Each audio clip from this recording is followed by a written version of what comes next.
तीन ऐसे business idea जो तुम बस स्टैंड के बाहर शुरू कर सकते हो। और अगर तुमने बस स्टैंड के बाहर एक बार शुरू कर लिया ना भैया, कार्तिक दीवान को थैंक यू बोलोगे, क्योंकि लाखों रुपए का प्रॉफिट है इन बिजनेस के अंदर। इनके बारे में कभी कोई बात करता हुआ नहीं मिलेगा, लेकिन 2026 के अंदर अगर आप कोई डेली प्रॉफिट कमाने के लिए बिजनेस आइडिया ढूंढ रहे हो तो भैया तुम्हारी तलाश खत्म हो चुकी है, क्योंकि कार्तिक दीवान आज तुम्हें समझाने वाला एक नहीं दो नहीं सीधा तीन बिजनेस आइडिया के बारे में, क्यों इनके अंदर इतना पोटेंशियल है और आप कैसे पैसा कमाओगे बस स्टैंड के बाहर। तो भैया चांदी चांदी हो जाएगी एक तरीके से। कौन से बिजनेस आइडिया जो बस स्टैंड के बाहर जरूर करनी चाहिए, अगर आपको थोड़ी सी भी जगह मिल जाए ना भैया, ये शुक्र मनाओ कि आपके ऊपर कुबेर भगवान प्रसन्न हो गए एक तरीके से, क्योंकि इतना ज्यादा प्रॉफिट है इन बिजनेस के अंदर। कौन से वो बिजनेस आइडिया है, आओ बात कर लेते हैं। तो भाई साहब शुरू करते हैं फिर।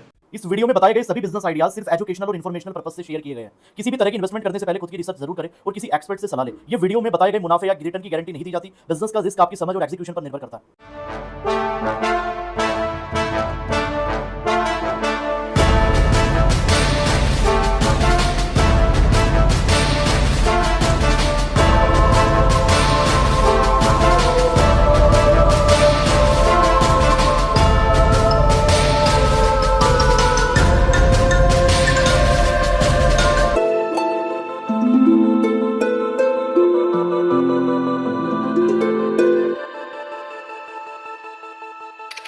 Hello, I am Kartik Diwan, your favourite business idea coach. आ चुका हूं नई वीडियो के अंदर। इंडिया का पहला बिजनेस आइडिया कोच हूं जो आपको नए नए बिजनेस आइडियाज देता रहता है। और आज भैया नॉर्मल बिजनेस नहीं बताने वाला, ऐसे बिजनेस बताने वाला हूं जो बस स्टैंड के बाहर आप कर सकते हो। अगर आपके आसपास कोई भी बस स्टैंड है, कोई भी, अगर आपको वहां थोड़ी सी भी जगह मिलने की पॉसिबिलिटी है, चाहे वो रेंट पे है, चाहे कोई नॉर्मल भी है, फ्री में भी है, भैया ये बिजनेस कर लेना, क्योंकि ये बिजनेस है ना बस स्टैंड के बाहर यानी क्राउडेड प्लेस के अंदर है ना, बहुत अच्छे चलेंगे। अगर रेलवे स्टेशन के आसपास भी आपको अच्छी जगह मिल जाए तब भी ये बिजनेस बहुत अच्छे परफॉर्म करेंगे।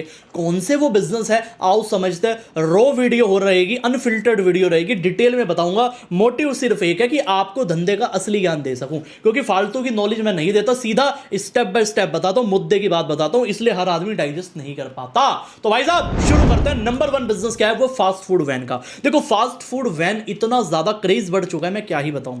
अगर आप एक वैन ले लो जो मार्केट में सेकंड हैंड आपको 40 से 50 हजार रुपए की मिल जाएगी, उस वैन को कस्टमाइज करके थोड़ा सा पैसा लगा के उसको फास्ट फूड में कन्वर्ट कर लो, उसकी डिजाइनिंग कर लो, कस्टमाइज करा लो, 1 लाख रुपए उसमें मान लो, टोटल 1.5 लाख रुपए में तुम्हारी वैन तैयार हो जाएगी परमानेंट के लिए। हमेशा का धंधा है, कोई दुकान नहीं खोलनी, कुछ नहीं खोलनी, रेंट पे भी नहीं लेना, सिस्टम ही खत्म करो ना। वैन ले लो फास्ट फूड की वैन, उसके अंदर किसी एक स्पेसिफिक चीज के मास्टर हो जाओ। लोग बताऊं फास्ट फूड में गलती क्या करते हैं, साला 20 आइटम लेके घूम रहे हैं, बर्गर भी बना रहे, नूडल्स भी बना रहे, चिली पटेटो भी बना रहे, मंचूरियन भी बना रहे, ये भी बना रहे, पिज्जा बना रहे, डोसा बना रहे। अरे क्यों बना रहे हो आप? ये आप बेवकूफ बना रहे हो, आप कुछ नहीं बना रहे हो, आप बेवकूफ बना रहे हो। हमेशा कभी भी फूड वैन के बिजनेस में उतर रहे हो ना, एक स्पेसिफिक डिश के एक्सपर्ट बन जाओ, एक के, ठीक है, चाहे वो डोसा हो सकता है, चाहे कोई बर्गर हो सकता है, चाहे वो नूडल्स हो सकते, कुछ भी हो सकता है, एक चीज के एक्सपर्ट बनना है। बात समझ आ गई? कभी नोटिस करना आपके आसपास जो सबसे ज्यादा फेमस कैफे या कोई फास्ट फूड वाला होगा ना, कोई कार्ट वाला भी होगा, आप कभी नोटिस करना वो किसी एक ही चीज के लिए ज्यादा फेमस होगा। भले ही उसके कार्ट के ऊपर 20 आइटम मिलती हो, लेकिन फेमस वो एक ही चीज़ के लिए होगा। तो ये हमेशा होता है, ध्यान रखना। देखो धंधे का ज्ञान हमारे चारों तरफ होता है, लेकिन हमारा माइंड इतना कैपेबल नहीं होता हम उन चीज़ को सोच पाए, समझ पाए। जैसे मैंने तुम्हें बताया, अब तुम नोटिस करोगे कि कार्तिक सर ने क्या कहा था। समझ लो ना मेरी बात, तो सीखा करो भैया। फास्ट फूड वैन का धंधा शुरू करने में 2 लाख रुपए की इन्वेस्टमेंट लगेगी मैक्सिमम, लेकिन भैया सोच के देखो, अगर तुम्हारा 5,000 रुपए का भी डेली का धंधा हो रहा है, यानी एक तरीके से 1.5 लाख रुपए का धंधा कर रहे हो महीने का, 50% भी अगर मैं मार्जिन मान लूँ ना, 70-75 हज़ार रुपए पहले महीने कमा रहे हो। मतलब ये मानो कि 2 महीनों में पूरे इन्वेस्टमेंट की आरओआई पूरी हो जाएगी, 2-3 महीनों में। हल्की बात है क्या? हल्की बात नहीं, बहुत बड़ी बात है। आई होप तुम्हें क्लैरिटी मिली होगी। दूसरा बिजनेस जो तुम शुरू कर सकते हो वो कर सकते हो फ्रेश जूस स्टॉल का। ये भी बहुत प्यारा कॉन्सेप्ट है। आज के टाइम में हेल्थ ओरिएंटेड लोग भी बहुत ज्यादा हो रहे हैं, मैं सच बता रहा हूं आपको। आज ऐसा नहीं कि भैया केवल जिम में ही लोग जा रहे हैं, भैया वैसे भी लोग, आप अगर कोई छोटा सा ये फूड वैन वाला कॉन्सेप्ट कर सकते हो, कोई बुरी बात नहीं है, लेकिन इसमें अगर आप जूस स्टॉल भी लगा लो, बहुत बढ़िया। लोगों को लेकिन फ्रेश चाहिए। अगर आप फ्रेश जूस बना रहे हो, और मैं कह रहा हूं इसके अंदर वैरायटी ऐड कर दो, इसमें जीतेगा पता कौन? जिसके पास वैरायटीज होगी। ये देखो फास्ट फूड के अंदर तो वो जीतता है जो केवल एक डिश पे फोकस करता है, लेकिन जूस में उल्टा है। जूस में आपके पास जितनी वैरायटी होगी आप उतना ज्यादा पैसा कमा पाओगे। ये हर धंधे के कुछ ना कुछ नियम होते हैं। और दूसरा बिजनेस आई होप तुम्हारे समझ में आ चुका होगा। तीसरा बिजनेस आइडिया मोबाइल एसेसरीज का। भैया मोबाइल एसेसरीज का और बस स्टैंड के आसपास अगर धंधा कर लेना कोई, भैया माला माल हो जाता है वो। क्यों हो जाता है? क्योंकि मोबाइल एसेसरीज ऐसी है, चाहे उसके अंदर हेडफोन हो, चाहे ईयरफोन हो, मोबाइल बैक कवर हो, टेम्पर्ड गिलास हो, या कुछ भी आपके पास मोबाइल एसेसरीज है, वो चलती है।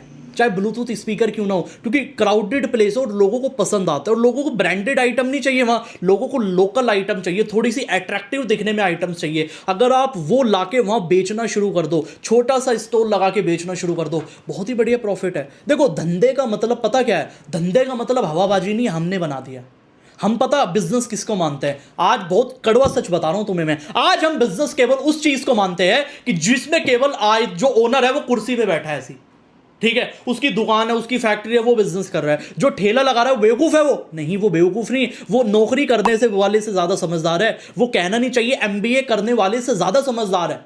वो महीने में जब आप उसकी गाड़ी देखोगे ना कभी, आपको भैया आंख ठीक हो जाएगी। मैं जानता हूं ऐसे बहुत सारे लोगों को, करते भैया मोमोज का बिजनेस है, लगाते तो 4 घंटे केवल ठेला है, ठीक है, कार्ट, इंग्लिश में कार्ट कह लो, हिंदी में ठेला कह लो, बात तो एक ही है। लेकिन भाई साहब वो जितना प्रॉफिट कमाते हैं ना महीने में, वो उस लेवल का काम होता है। और आजकल की यंग जनरेशन देखो, मैं कह रहा हूं एमबीए चाय वाला, आज हम कितना भी मजाक बना ले भैया, कहां से बंदे ने शुरू किया, कहां पहुंचा बताओ? ठेले से ही तो शुरुआत की थी ना। तो इसलिए शुरुआत हर आदमी की वहां से होती है। जरूरी ये नहीं कि आज आप कार्ट से शुरू कर रहे हो, फूड वैन से शुरू कर रहे हो, आप वहीं तक रहोगे। शुरू कर रहे हो, आप आने वाले टाइम में किसी कैफे के मालिक भी बनोगे, ये भी बात है। बात समझ आ रही है? लेकिन शुरुआत करने से ये नहीं कि जब मेरे पास करोड़ हो जाएगा तभी मैं धंधा करूंगा। आज 1000 रुपए है ना, शुरू कर लो बॉस।